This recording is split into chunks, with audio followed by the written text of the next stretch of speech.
Hey guys, Three and Out has its own YouTube channel, and we plan on doing coward type numbers. Here's the key. If you're watching this, you like our content, make sure you subscribe. Subscribe to the page, leave a comment, interact with our stuff. We do stuff on this page on a daily basis. 365. Three and Out podcast right here on YouTube. Make sure you subscribe right now. Okay, a lot going on in the football world. The theme of the podcast today is going to be wiring. And we're going to talk a lot about this in the offseason when it comes to draft prospects, when it comes to building a culture. Today, we'll start with Michael Penix. Does he have a chance to solidify himself as the number 2 quarterback off the board? A couple things that stood out to me texting around about the Niners and the Ravens, the 2 number 1 seeds. And something that they have that a lot of teams don't. Obviously, the Jim Harbaugh decision, whether he leaves Michigan or stays. I'll give my thought on what I hope he does. Nick Sirianni. Obviously, the Eagles are leaking serious oil. Couple quick thoughts there. And why there's a big week for some backup quarterbacks who are clearly getting a chance to start in some meaningless games for a lot of teams around the NFL. But I wanted to dive into Michael Penix first. And one thing that is solidified in my belief when it comes to success, guys in football, guys really in any walk of life, women too, is the way you're wired, right? The drive, the intrinsic things that can't be measured. Because at the highest level of any industry, whether it's finance, whether it's restaurants, whether it's the NFL, a lot of people have talent. There are a lot of talented people in every walk of life who do not succeed. Just like there are a lot of people that lack talent who pass people because of their willingness to do whatever it takes. And clearly in football, when you just look over, the course of my adult life, the last 20 plus years, the 2 best quarterbacks would be Tom Brady and Peyton Manning. Then there would be other guys, Rodgers would be on their heels. Like Drew Brees, Roethlisberger, there'd be a group of other dudes. But I think the 2 guys, and I've said forever, they are my Magic and Larry Bird of football. They're the guys that took the sport to the next level. And Mahomes feels like has a chance to be Michael Jordan. A lot of his career is left to right. We'll see. Clearly, he's already had a Hall of Fame career. But I'm just talking Manning and Brady. When I think about both guys, one guy was the first pick. The other guy was pick 199. Both of them, their wiring, their intangibles, their work ethic couldn't be any better. It's as good as it gets. Their desire to do everything humanly possible to be the best football player that they can be, even as they make money, as they gain fame, as they have success, as they win a Super Bowl. Obviously Brady won 3 by 05. Peyton Manning won it the next year. I mean, these guys were accomplished, 20 years ago, right? And their work ethic, their drive never stopped. So when we talk about the upcoming draft, the more and more I text around, and listen, I don't want to say been set in stone for a long time, but Caleb Williams is going to be the number 1 overall pick in the draft. Because the draft is obviously a lot about intangibles, but the physical attributes and the projection is a major part of it, right? And Caleb, totally understand why he's going to be the number 1 overall pick. But when we talk about the number 2 overall pick, which is clearly going to be a quarterback, Michael Penix not going to be that guy. Because I heard Colin go on this rant this morning about injuries that scare people. And I've said they're fair. I've been in these meetings. I understand the way doctors, the way they influence coaches and general man. Guys get hurt. It's football. You literally can get hurt in the weight room. You can get hurt. I remember Michael Crabtree and Jeremy Maclin. A lot of guys get hurt in OTAs. Tear ACLs, tear Achilles. You never know. You get hurt in a game. You get your leg shattered. You get hurt in a car accident. Welcome to life. So you got to be willing to take risks. But if you just watch football this year, it's pretty clear that this is you could argue, the best quarterback. Now, the draft is about more than what you do in college. Mac Jones was a phenomenal college player. Said forever he went too high, right? This guy to me, I think if you could redo the Burrow draft, clearly, I think Burrow still goes 1. Herbert goes 2. But Tua still goes at latest 5 to Miami. Tua's a really good player. I was just texting with a personnel director who's like, Penix is a way better Tua with more juice and a better athlete. So when you factor in his talent, which we've all seen it is immense, great thrower, accurate, incredible deep ball, great within the pocket, has enough movement. And then the wiring, you don't even have to question, right? He's the unquestioned leader of the team in terms of he's a captain, leads the team in a talk before the Rose Bowl, coaches out of the room. I want to address the team. So all the work ethic, the desire, the willingness to do whatever it takes to win, like check, check, check, check, check, check. Are we overthinking this one? Like, listen, Drake May's an intriguing prospect. I wouldn't bet my future on it. Jaden Daniels had a fantastic year. SEC a little down. A lot of running around, right? Like, plays with some great wide receivers too. Again, good prospect. He's going to get drafted high. But is he a better player than Michael Penix? Like, Michael Penix right now is a plug-and-play player in the NFL. And back to the wiring thing, when you're willing to work, you're just only going to improve. Like, why did Dak and Cousins have such fantastic careers as mid-round picks, as a third and fourth round pick? It's not their physical attributes. Dak doesn't have a huge arm. Cousins can't move. It was because of the intangible stuff, the character, the work ethic, the love of football. And when I watch Michael Penix, to me, he seems like a lot of guys who have had success in the NFL. He's not Josh Allen, Justin Herbert, or Patrick Mahomes, physically run around, power arm. But he does a lot of things that like that next group of guys 6 to 12 do. And yeah, he's a little older. Well, most GMs don't have the job for 15 years. So you draft him at 24. If he gives you 10 good years, holy shit, right? I just think that we might be overthinking this one. And if he plays Michigan and basically not only resurrects this Washington program with the coaching staff, but slices and dices them, I don't know what else is humanly possible for a quarterback to do. Let's face it, Joe Burrow had one good college year, but he destroyed everybody. So it's like, well, he plays with a bunch of good players at Washington. Look who fucking Joe Burrow played with. Last I checked, Justin Jefferson's pretty good. Jamar Chase, not bad. Clyde was like a bust forever, and I'm watching Clyde this year. He's kind of coming into his own as a solid NFL player. So the knock that he can't play with any talent around him, like most good quarterbacks in college play with talent around him. That's just the reality of the situation. Jaden Daniels playing with multiple NFL stars at wide receiver. Tua, studs. Jalen Hurts, studs. Right? Mahomes, somewhat of an outlier. Deshaun Watson. Look at all the guys he played with at Clemson. So to me, that's a dumb argument. Obviously, he has really good coaching. Well, you should feel pretty good about your coach in the NFL. I just think this talk about, you text some people, he was like a fringe first rounder throughout the season. That's insanity. Like, I watch football for a living, an unhealthy amount, start to finish Saturday through Monday night. Actually starts Thursday. I watch so many quarterbacks. Their downfall is not usually like arm strength or, even throwing it to the right area. It's they're not accurate and they freak out on pressure. Well, this team, now they have one of the best offensive lines in the country. He has been sacked 11 times. Is it all because he has 5 Trent Williams blocking for him?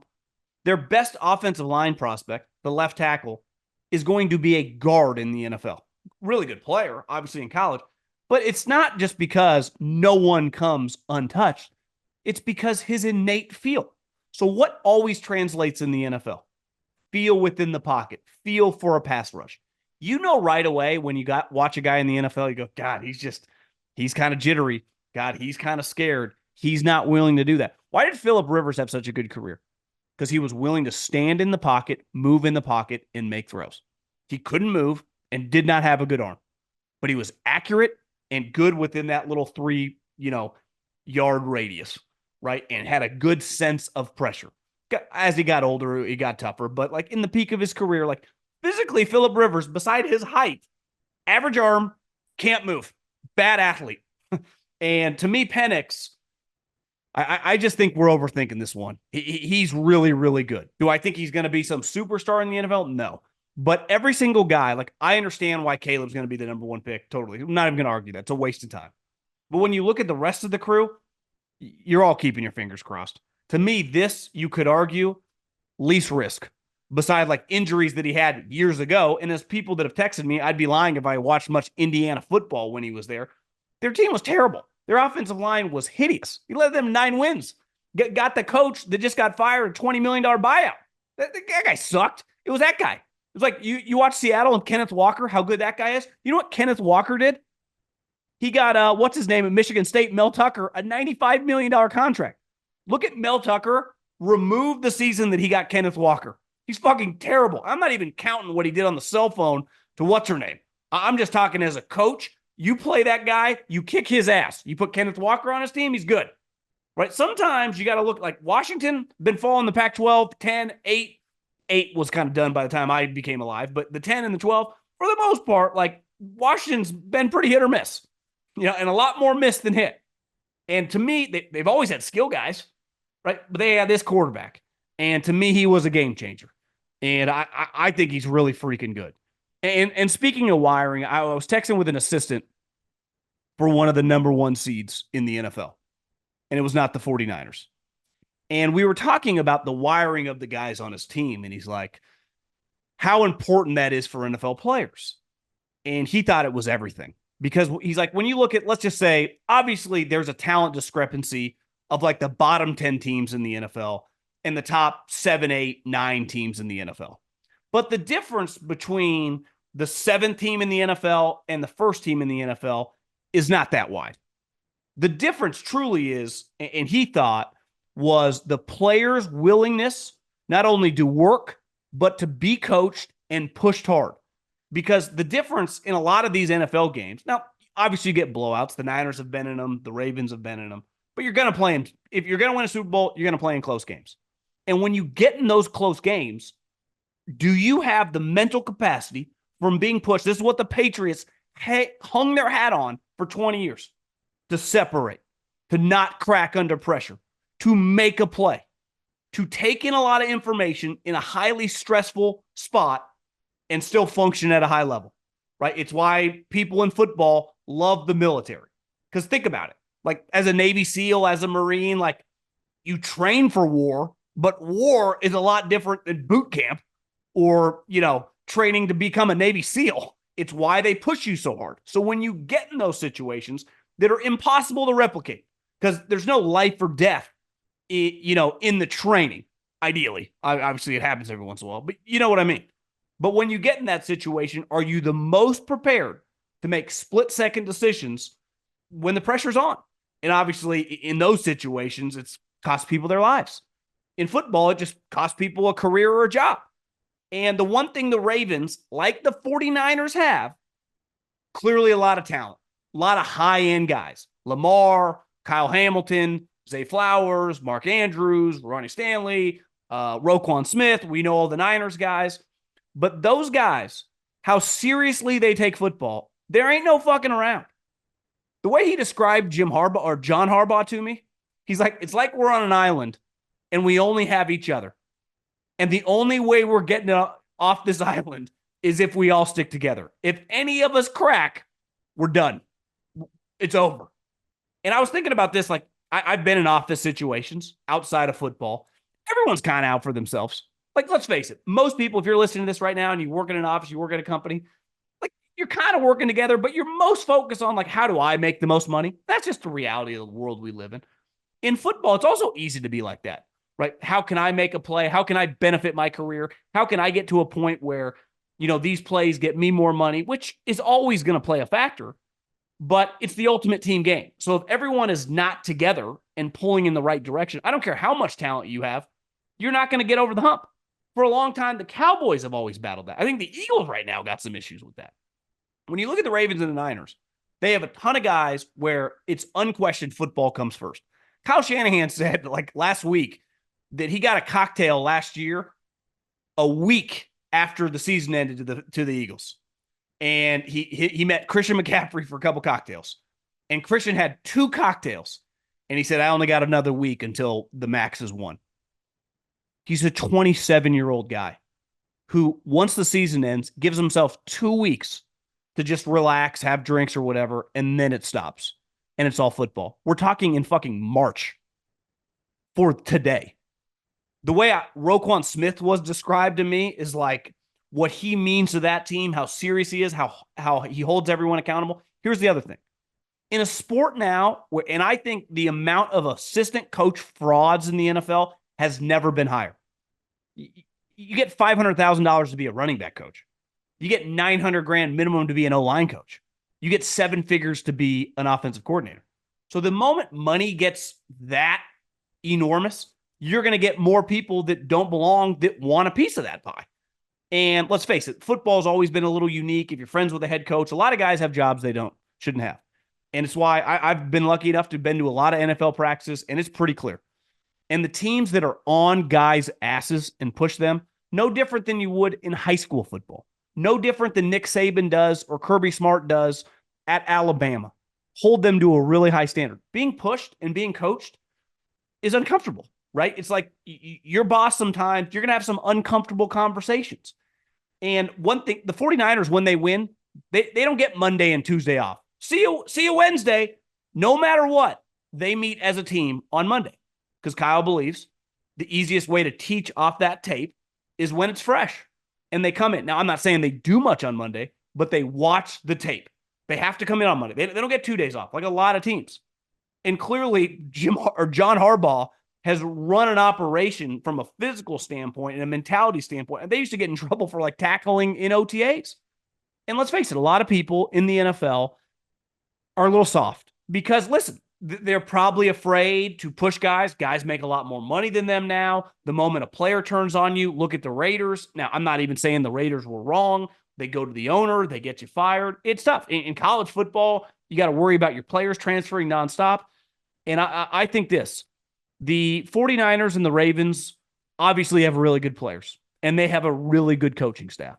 But they got a bunch of guys at the highest level that want to be pushed and want to be pushed hard, screamed at, yelled at, every day pushed to be the best possible player. So it's not shocking to see both these two teams easily be the number 1 seed. And to me, the clear favorite, the only sleeping giant to me would be the Bills, who, listen, remember Sean McDermott got crushed for like being too big of a hard ass. I'm sorry, this is football, not Pee-wees. Like, it kind of matters.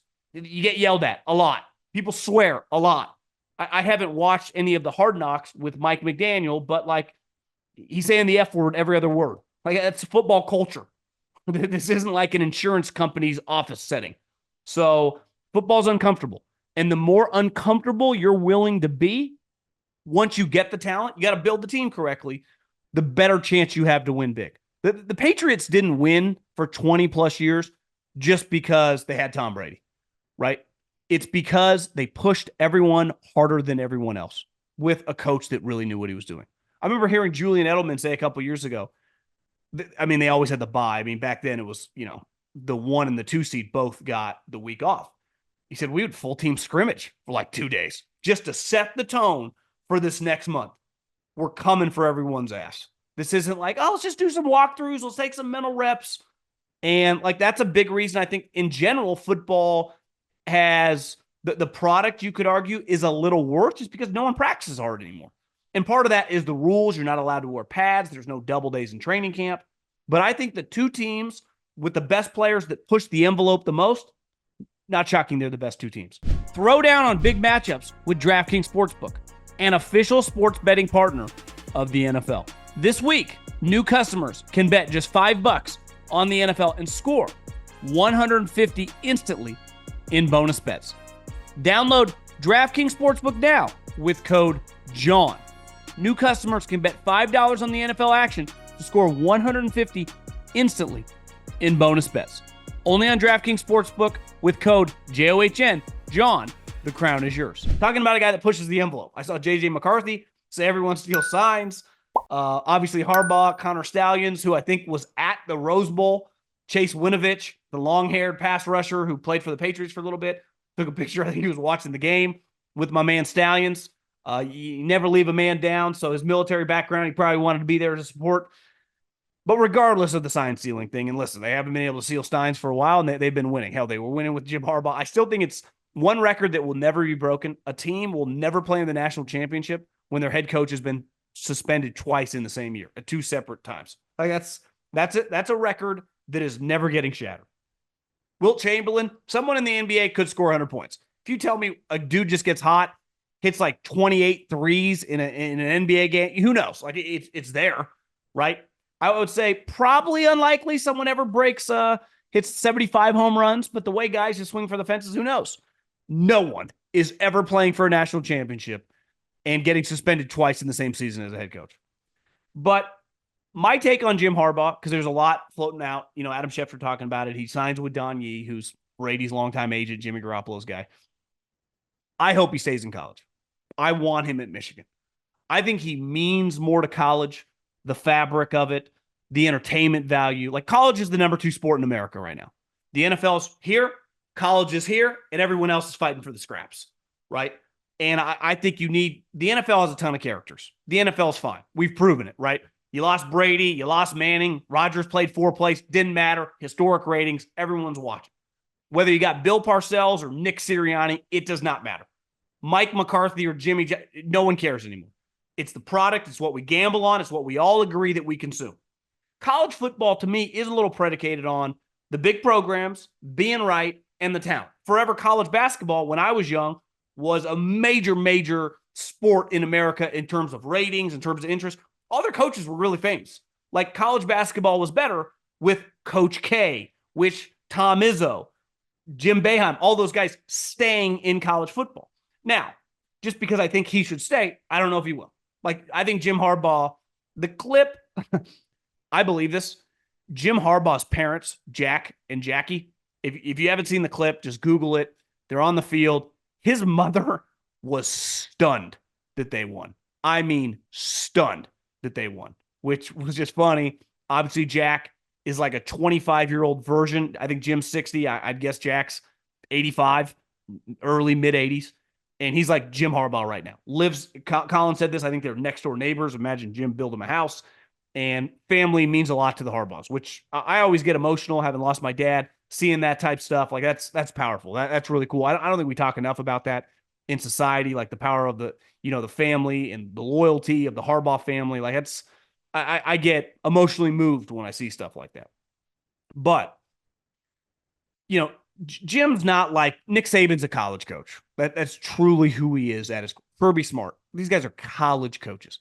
Jim Harbaugh played quarterback in the NFL for 15 years, right? So when you see some of these guys like Frank Reich or Doug Peterson or Jason Garrett forever, like he's used to not only being in the NFL, but being the guy in the huddle that the other 10 fucking guys look at in the pros where everyone was getting paid. Now, I get it. In college, people get paid.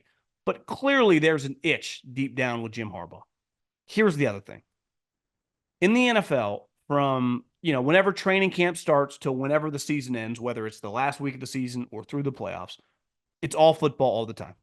It's just football, football, football, and football. In college, it's not just football. You got to worry about your guys going to class. You got to worry about your guys staying eligible. Now you got to worry about NIL. Every guy on your team is a free agent. Think about that. When you start the season, every single guy on your roster is a free agent. So you not only recruiting high school kids and have to worry about this transfer portal that you have no clue. Like in the NFL, when I worked in the office for 2 years and I was a pro scout, you knew who all the impending free agents were. You knew who all the impending restricted free agents are. You could even tell based on contracts, guys likely to be cut after the season, right? Like Russell Wilson's a good example. He would have been a guy that every team interested in a quarterback would have been evaluating this year because you go, well, this guy could become available if they cut him at the end of the season.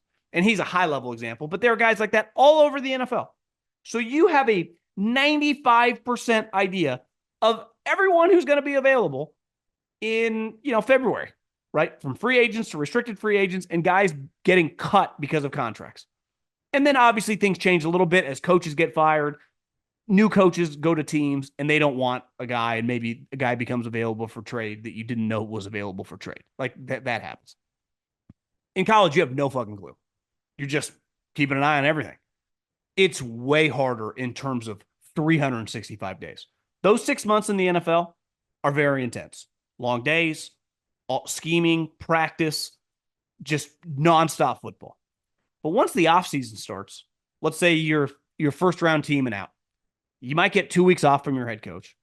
Then you kind of loosely maybe go to the Senior Bowl. It's not like you've even watched any of these guys. A lot of guys, coaches now don't even send their assistants to the Senior Bowl. So you just start doing self scouting, which 9 to 5 type days.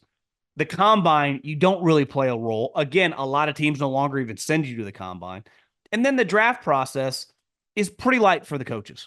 Little evaluating, but it becomes a lot more 9 to 5. And there is no such thing as 9 to 5 in college. 365, not just during the season, immediately when the season ends, then spring ball, spring recruiting, the offseason, you got camps. It never ends. So just in terms of time, if you have a family, which, listen, football guys like spending time around football. So whether it's a little extra time, I don't know if it totally, bothers them. But in the NFL, like we have this much cap space, we have these many draft picks. In college, it's so fluid and so unknown that it can't be that fun. It's why all these coaches, listen, a lot of like most of these guys, if you're making $6, $7, $8, $9, $10 million, even if they're complaining, they understand it's an incredible job to make money, right? Jim Harbaugh was rich when he got hired at Michigan. Jim Harbaugh had made millions before he even got to the 49ers. And that was, 10 years ago. Whoever, Jim Harbaugh, whether Michigan gives him $120 million, whether an NFL, it's not about the money. It's just about his lifestyle now and what he wants. So if he doesn't like the setup currently, and he's already said, like, the players should get a cut of the revenue. Well, guess what happens in the NFL? They revenue share. The reason it's basically 50-50 is because the players, the salary cap is based on the league's revenue. So you don't have to deal with any of this unknown, this uncertainty, things that you can't control. Now, you could argue that at Alabama, at Georgia, Michigan, Ohio State, you're less likely to lose a lot of guys because you can financially afford to keep them. And, it's obviously an incredible place to play, but it's also for younger players harder to crack the lineup. So if you get there as a freshman, you might look up and you go, God, it might be 2 years before I even get on the field, even though that guy within 2 years could be a really good player for you. It's much easier if you're that guy to go to a lesser program, to go to Nebraska or wherever and just immediately be the starter. So just that element alone has made the sport much more challenging. So Jim Harbaugh's wiring, listen, he's out there. He's a different cat. I can't even pretend to, no one can, to think like he thinks. But I just think if you thought logically, what industry would you rather work in? The one where you can control a lot of it, or the one where, yeah, it's technically easier because you're going to have quote unquote easier games, right? You could argue, depending on the schedule, 4 to 7 games, Michigan is an enormous favorite. And if they just play solid, they're winning easily. And then another 4 or 5 games where it's definitely the talent gap's a little smaller, especially now that they've added the Pac-12 teams. And he's got to be pretty locked in. In the NFL, every game's hard. So it's like, wait, we're all kind of on an even playing field. We all have the same, everyone has the same salary cap space and draft capital. You just choose how you want to use it. The Broncos chose to trade for Russell Wilson and pay him all that money. But they have no different in the draft capital than the Houston Texans or the Cleveland Browns. You just get to, well, why do the Cleveland Browns not have picks? They chose to use the capital on Deshaun Watson. You just get, not everyone has the same capital. Now, in college, he's at a team with a lot of money, but maybe he's bored. Maybe it's like, I'm just playing now for the playoffs. Now, you could argue for his resume, if he loses and leaves and then they get popped, it's not great. That's probably true. But I think it's pretty clear that win or lose Monday, and as a guy with a pretty large ticket on Washington, I hope they lose. It does feel like he's going to go to the pros. One guy, I've thought about this for a while. That Eagles loss, I don't even know if I've really talked about it. I think it's one of the worst losses in years. I still can't get over it. It's one thing to lose. They got their ass kicked in that game. And listen, Nick Sirianni, even if they were to lose to the Giants and then lose in the first round, he's not going to get fired. But I wonder if the Philadelphia Eagles think they got a little problem on their hands. Because one thing, listen, he has no impact on the defense. That's on the organization. Hire the right defensive coordinator. They wanted Fangio, the Gannon situation. You could argue they got screwed a little bit. They were on the right guy. It just broke the wrong way. But offensively, like, the A.J. Brown made some comments after the game, kind of walked them back, said, listen, I'm all for, I'm pro the coach, I'm pro Brian Johnson. It's getting a little weird in Philly, which can. The moment you start losing with high expectations with the Eagles, shit can get out of whack quick. Well, I was thinking about like if Emeril Lagasse or Gordon Ramsay had a restaurant, you would never be like, well, we got to change the menu. We need to bring in a new chef. No, that guy's the fucking chef. No one ever goes like, listen, the Chiefs offense is completely broken. They're screwed. New offensive coordinator. No, it's like, we'll just get better players. We got Andy. We'll be okay. Right? Anytime things are off in San Francisco or the Rams, you go, well, Kyle McVay, ultimately they'll figure it out. They're the play caller. But we go, well, they got some offensive issues, big picture. How do we get Jalen back on track? We need a new offensive coordinator. What the fuck's the coach doing? Nick Sirianni is an offensive guy. And I hear nonstop talk about the offensive coordinator. I know in like 49er land, if we were just talking nonstop talk about the offensive coordinator and your head coach was Kyle Shanahan, be like, why don't you call the plays? Why don't you do that? Well, we saw Sirianni do that a couple years ago. Utter disaster. So it's like, okay, so who are you? You're basically an offensive version of John Harbaugh, right? Well, say this about John Harbaugh. When they had some quarterback issues, their team was always tough and physical, right? John Harbaugh and the Harbaugh family, tough physical guys. Same thing with Tomlin, right? They might have some offensive issues, but you know their defense is going to have some guys. You know they're going to make plays. Obviously, their defense is in shambles. So is Sirianni like some tough guy? I just wonder if this thing implodes. Now, they should beat Tampa in the first round of the playoffs, assuming Tampa beats the Panthers. What if they don't? What if they don't? How could you feel good, big picture about Nick Sirianni? Because what's his next pitch, right? What is his next move? Go fire Brian Johnson, hire some other offensive coordinator? So we're just acknowledging he's just pure CEO head coach. He has nothing to do with anything besides motivation and leadership. Seems pretty risky. It's one thing when you got a 65-year-old guy doing that. It's another thing when you got a guy in his early 40s doing that, who's supposed to be an offensive guy. That would make me a little nervous. So I think the Eagles have serious problems. Serious problems. That loss, I don't know if you shake that Arizona loss. I just don't think you do. And I definitely think it's on the table that they could be a one-and-done situation. Now, it would still be obviously an upset if Tampa were to beat them, but how could you trust this team right now? How could you trust them at all? I mean, their defense is in shambles and their offense just doesn't click. It simply just doesn't click. And their head coach is an offensive guy. Last but not least, this is a big week. Like when you see the headline, Carson Wentz against Sam Darnold. A lot of people are like, huh, not watching that thing. And listen, I don't blame you. Game doesn't mean anything. The Rams waving the white flag, just going to the playoffs. The 49ers have nothing to play for, right? Say the Ravens, Lamar, Tyler Huntley. This is a big time moment. Like when you're a scout, you evaluate backups a lot of time off preseason film if all they do is like play special teams, right? In a lot of positions over the course of a year, like if you're the fourth wide receiver, there's eventually going to be an injury and you'll get a couple starts. Or if you're the last linebacker, by the time the season ends, you'll have got so many defensive plays. Well, if you're the backup quarterback, there's a chance you never take a snap during the season. Not one. So when I evaluate a guy, like, well, what's the grade on him heading into the offseason if he's a free agent?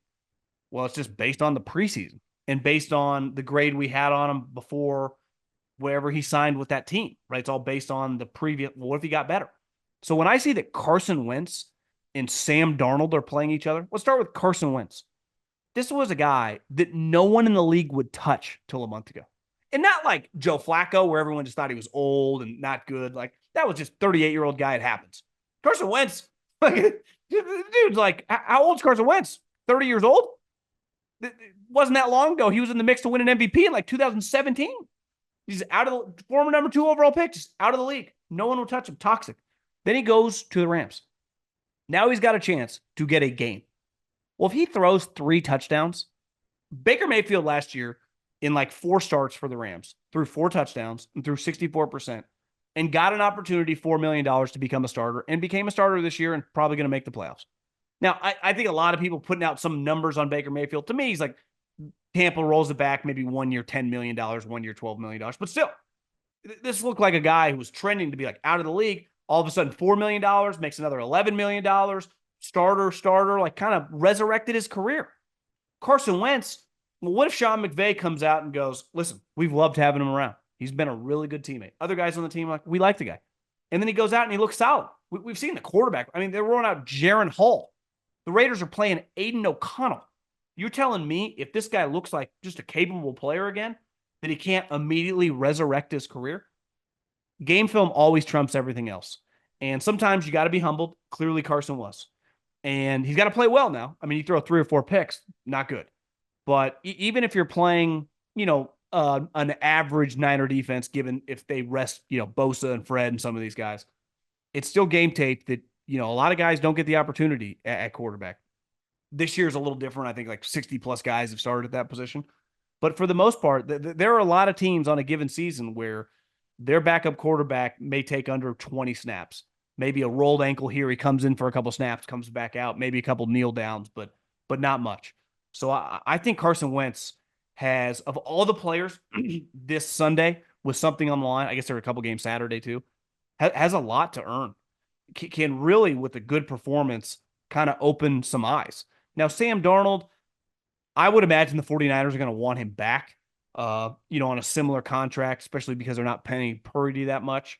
But he could be a guy like you go play for McVay or Shanahan, and I go, God, maybe he looks better. Maybe that year of coaching under that guy has really helped him out. And maybe he gets an opportunity like Baker just got. Hey, we'll give you $6-7 million, try to be our bridge quarterback if that's something he's interested in doing. I know one thing he's talked about is he values, being on the West Coast and stuff, but it gets hard in the NFL. I remember Jeremy Fowler, who covers the NFL, I think a couple weeks ago when the Russell Wilson thing went down, he's like, agents are saying it's going to be hard for the Broncos to land free agents. That's the dumbest fucking thing I've ever heard. If the Broncos offer more money, they will get whoever is the guy they wanted if the other team is offering less. Nobody cares. This notion that the league looks weird about Russell Wilson, how many friends in the NFL does Russell Wilson have? It's not like they're treating some guy that's beloved in the NFL. Yeah, if he had done that to like Aaron Donald or Fred Warner or some like player that a lot of people, Trent Williams, some people like Lane Johnson, Jason, Travis Kelce. Yeah, okay, maybe some people, red flags would go up. No one cares how Russell Wilson was treated. He was paid a premium to underachieve. That's a fact, Jack. So this notion that like that pissed me off, to be honest with you. But I don't want to even talk about that situation because it bores me at this point. But ultimately, I'm very fascinated to watch Carson Wentz this weekend.